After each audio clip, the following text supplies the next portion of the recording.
చాలా సంతోషం. నేను మోహంలోంచి మనందరినీ మోహంలోంచి బయటపడేస్తుంది. Very good. నువ్వు నేర్చుకుని నెక్స్ట్ వేసుకుందే తర్వాత మంచోళ్ళు, చాలా మంచి సాంప్రదాయ కుటుంబమే. ఇక ఏం చెప్పలేము. ఉపనిషత్తు ఇదంతా మనకి చెప్పింది.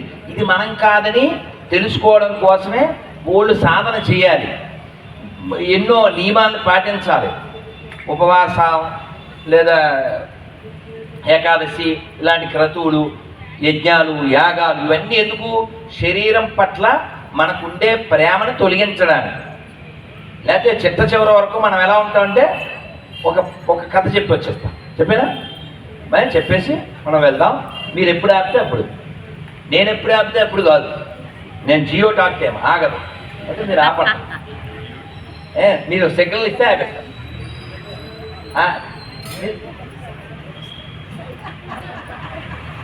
రామా బాగుంది. సో ఒక ఆయన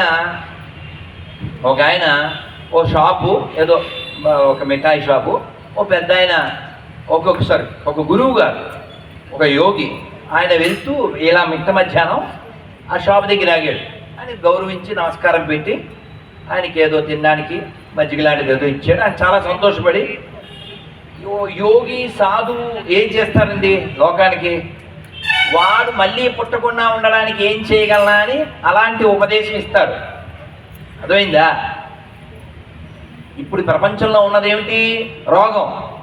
మనం చేసేదేంటి? ఆగం. అది తొలగించడానికి ఇక్కడ చేసేదేంటి? యాగం. అర్థమైందా? శరీరంతో మనం పొందాలనుకునేది భోగం, అదే అసలు రోగం. సో వాడికి ఆ రోగం తొలగించడానికి, నాయన నీకు మోక్షం వచ్చే మార్గం చెప్తాను, వస్తావా నాతో అన్నాడు. అలా అనగానే ఏమైనా సినిమా పాటలో వచ్చేస్తాడా? రాడుగా. షాప్ అండి, మా పిల్లలు ఇంకా పెద్దోళ్ళు అవ్వలేదండి అన్నాడు. ఎన్నాళ్ళు పడుతుంది అన్నాడు. చిన్నపిల్లలండి ఒక 15 ఏళ్ళు అన్నాడు. ఈయన అన్నాడు చాలా దురదృష్టితో, 20 వీడు లేడు. వీడంటే మన కథానాయకుడి పేరు అడగదా? కథానాయకుడి పేరు ఆశాసాగరుడు. ఇందాక గంగలో భజగోవిందం చెప్పడానికి కారకుడయ్యాడే ఆయన ఎలాగో ఈయన అలాగా. ఓకే. ఈ ఆశాసాగరుడు లేడు. లేకపోతే ఇంటి వెనకాల పొలం ఉంది, ఆ పొలంలో వాళ్ళ అబ్బాయి దున్నుతున్నాడు, ఈయన వెళ్ళాడు. ఈ మహర్షి, ఈయన పేరు గారవుడు. వెళ్తే ఈ నాగలతో దున్నుతున్నాడు. ఈయన ఆపి ఒక ఎద్దు మీద ఇలా నిమ్మురారు. దాంతో మాట్లాడారు. ఏమిటి సంగతి అన్నారు. అంటే ఆ ఎద్దు చెప్పింది, ఏం చేస్తామండి, పిల్లవేదల వ్యాపారం అంతా పాడు చేసాను, పొట్టు అంతా పాడైపోయింది, ఇంకా పొలం ఉంది, ట్రాక్టర్ అది పెట్టి దున్నించుకోలేం, అందుకని నేనే దున్నుతున్నాను. ఏమన్నా అర్థమైందా? ఎవరి ఎద్దు? మన కథానాయకుడు. మరి మోక్షం అన్నారు. అంటే పిల్లలు ఇంకా సెట్ అవ్వలేదండి. ఇదే పాడితే మళ్ళీ ఎలక్షన్ పాట 5 ఏళ్ళు. ఈయన కాబట్టి ఓపికతో గాలవుడు గాలం వేసినా భరించాడు. మనలాంటి వాడైతే వాడిని వేసేసి వెళ్ళిపోతాడు. సరే అని 5 ఏళ్ళ తర్వాత వచ్చారు. వస్తే వీడు ఆ రూపంలో కూడా లేదు. ఇంటి లోపలికి వెళ్ళి బీరువా కింద చూశాడు. అదన్నమాట సర్పం. ఈయన అడిగాడు, ఏమిటా సంగతి అని. అంటే అన్నీ బాగున్నప్పుడు 2 బిందెల్లో ముత్తూట్ ఫైనాన్స్లో తెచ్చినవన్నీ ఇక్కడ పెట్టానండి, బంగారపు కాసులు అవి 2 బిందెల్లో పెట్టాను అంటాడు.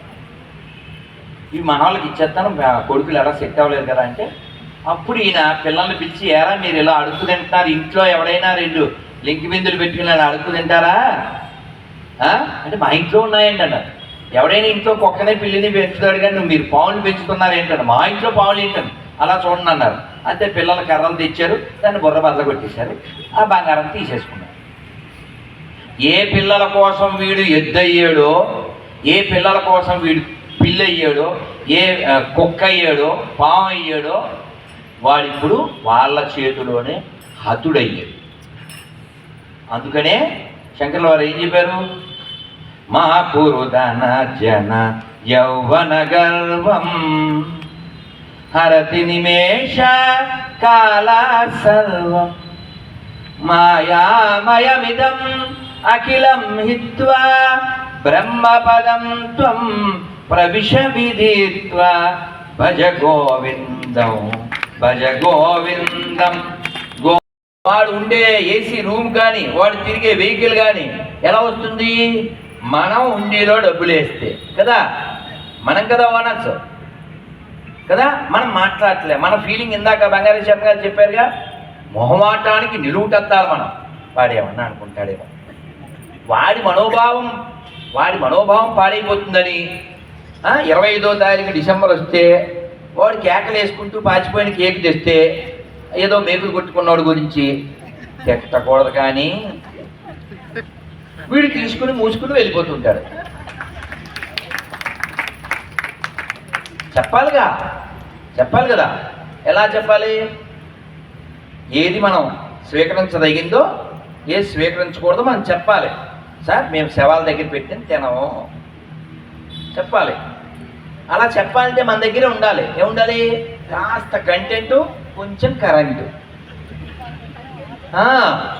మనకేమో ఏమి తెలుదు. రఘుపతి రాఘవ రాజారాం, పద్మభావన సీతారాం. ఆ తర్వాత చెప్పకండి, నేను విన్నాం, అది అబద్ధం. అసలు వేరు, మనోడు రీమిక్స్ చేసింది వేరు కదా. సో కాబట్టి మనం ఎడ్యుకేట్ అవ్వాలి, మన వాళ్ళని ఎడ్యుకేట్ చేయాలి ధర్మం విషయంలో. ఎందుకంటే శరీరం పడిపోతుంది, ఎప్పుడైనా పడిపోతుంది. శంకర్ల వారు 32 ఏళ్ళే ఉన్నారు. వారు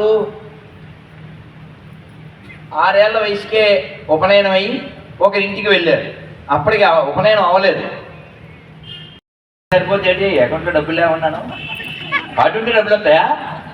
అటుంటే డబ్బులు రావుగా. ఇంతకుముందు గత జన్మలో ఈవిడ ఏకాక్షర ప్రయోగం ఎక్కువ చేసింది. ఏకాక్షర ప్రయోగం అంటే తెలుసా? ఇంటికి ఎవరు వచ్చినా అదే నా పో. అందుకని మనం అదానా దరిద్రో భవేత్, దానం చేయని దోషం చేతే దరిద్రుడు అవుతాడు. అందుకని సరే మొత్తానికి ఏదైనప్పటికీ నిన్ను చూసిస్తాను అన్నారు అమ్మవారు. మన ఎంఎస్ సుబ్బలక్ష్మి గారు ఎంత చక్కగానో పాడారు, మనందరం విన్నాం కూడా. ముఖ్యంగా ఆడపిల్లలకి నేర్పించండి. ఎవరికైనా ఒక శ్లోకం వచ్చా? అంగం హరే పులక భూషణమాశ్రయంతి పండమ బృంగాంగ. ఏదైనా ఉపవాసం ఏమండి, అన్నాన్ని భిన్నం చేసి తినచ్చా అంటుంటారు. సున్నం వేసి తినరా? భిన్నం చేస్తే అన్నం కదా అది. అమ్మ కూర్చుంటారు చాలా సార్ నీకోసం అన్నాడు. నా కోసం అయితే మాత్రం ఇన్ఫర్మేషన్ లేకుండా వచ్చేద్దావు. వీడు హట్ అయ్యాడు. మరి మోడర్న్ మ్యాన్ కదా, మెసేజ్ పాయింట్ లేదన్నాడు. అంటే ఆయన చెప్పాడు 7 నేను 3 మెసేజ్ ఇచ్చాను అన్నాడు. వీడు వెంటనే అలవాటుగా చేళ్ళ తీశాడు. ఎక్కడ సార్? వాట్సాప్ లేదు, ఇన్స్టాగ్రామ్ లేదు, ఫేస్బుక్ లేదు, యూట్యూబ్ ఎక్కడ ఇచ్చారు మెసేజ్ అన్నాడు. అంటే ఆయన చెప్పారు, ఒరే నేను సెల్లలో ఇవ్వలేదు, మెసేజ్ తల్లో ఇచ్చానన్నాడు. అంటే వీడు బ్రహ్మానందంలో ఫేస్బుక్ అర్థం కాదు అన్నాడు. అంటే మామూలుగా నువ్వు పుట్టినప్పుడు నీ జుట్టు ఏ కలర్లో ఉండేది? బ్లాక్. ఇప్పుడు ఎలా ఉంది? వైట్. అంటే అర్థం ఏంటి? తెలుపు వచ్చిందంటే మలుపు వస్తుంది, త్వరలో నా దగ్గర పిలుపు వస్తుందని అర్థం. నువ్వు ఇంకా గెలుపు వస్తుంది, ఇంకెవరి నుంచో పిలుపు వస్తుంది అనుకుంటే పులిపు అయిపోద్దాం మొత్తం. అర్థమవుతుందా? లేదు. ఎప్పుడు అడిగాడు. సరే ఫస్ట్ మెసేజ్ ఏంటి? తెల్లగా నల్లగా ఉండేది తెల్లగా అయింది. ఇవి ఎదవా అర్థం చేసుకోవడం ఏం విండగా ఎంతమంది చెప్తున్నారు? సాయంటి కోటేశ్వర గారు చెప్తున్నారా? సామవేదం వారు చెప్తున్నారా? ఇంతకుముందు మల్లా చంద్రశేఖర శాస్త్రి గారు చెప్పారా? వశశ్రీ గారు చెప్పారా? ఇంకా గరికపాటి వారు, ఇంకా ఎంతమంది చెబుతున్నారు? బంగారు శర్మ గారు చెప్తున్నారు. ఆ తత్వం బోధపడాలని తత్వం చారిటబుల్ ట్రస్ట్ పెట్టారు. కాబట్టి శంకర్ల వారు మనకి వైరాగ్యాన్ని ఇవ్వడానికి చాలా కృషి చేశారు. వైరాగ్యం వస్తే, వైరాగ్యం అంటే విరాగము. ప్రపంచంలో చాలా వాటి పట్ల రాగం ఉంది మనకి. ఆ రాగం కాదు, యాక్చువల్ రోగం అది. ఇప్పుడు చూడండి, పిల్లలకి ఏదైనా బొమ్మ లాక్కోవాలని చూడండి, ఏం చేస్తాడు? గట్టిగా పట్టుకుంటాడు, వాడి బలం అంతా చూపిస్తాడు, వీలైతే కొరుకుతాడు. ఇంకా మన బలం ఎక్కువే లాగేసుకుంటూ ఏడుస్తాడు. ఎందువల్ల? అది నాది. అది పోవడం కోసమే భోజన మంత్రం మనం చెప్పుకుంటాం. భోజనం చేసే ముందు నేను మంత్రం చెప్పే తింటానన్న పుణ్యాత్ములు చేత జయ జయ శంకర జగద్గురు శ్రీ ఆదిశంకరాచార్య స్వామికి శ్రీ భారతీ తీర్థ మహాసన్నిధానం వారికి శ్రీ విధుశేఖర స్వామికి నమ పార్వతీపతయే హర హర మహాదేవ. అంతే అంతే. ఈ భావం ఉండాలి నాన్న, ఈ భావం. నాన్న మీకు ఒక విశేష ప్రసాదం ఇచ్చి నేను మరి సెలవు తీసుకున్నా. అక్కడ కార్యక్రమం ఉంది, అదే అదే అదే అదే అక్కడికి వస్తాను.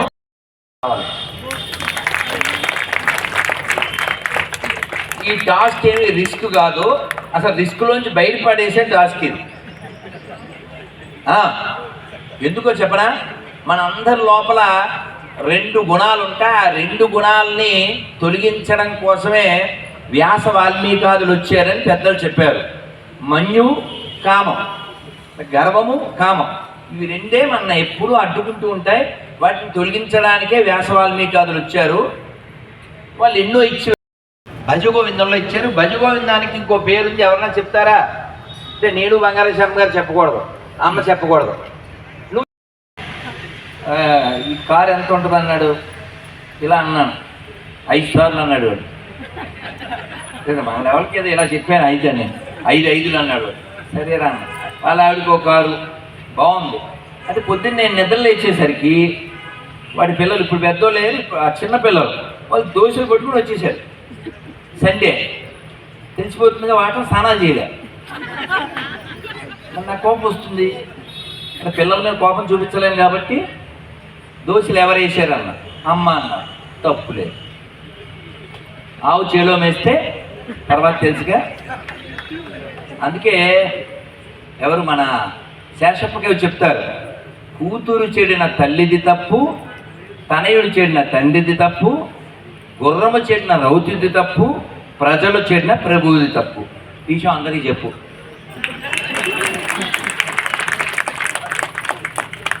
అయితే నేను ఇప్పుడు కారు దిగి వస్తుంటే అలా దిగే లోపులోనే నా మనస్సుకు చాలా ఆనందాన్ని, ఒక శంకర్ల వారు మనని ఆయన ఒక అడ్డం పెట్టుకుని కాశీలో పండితుడిని ఒక ఆయన్ని ఖండిస్తున్నట్టుగా మనకు కనబడినప్పటికీ కూడా మనలో ఉన్నటువంటి అజ్ఞానాన్ని ఖండించడానికి, అంటే కృష్ణుడు అర్జునుని అడ్డం పెట్టి చెప్పినట్లుగా ఆయన్ని అడ్డం పెట్టి మనకి చెప్పారు. ఎప్పుడన్నా గర్వం వస్తే, మనకి ఎప్పుడన్నా ఓ కారు కొనుక్కుంటే గర్వం వస్తుంది, ఓ మేర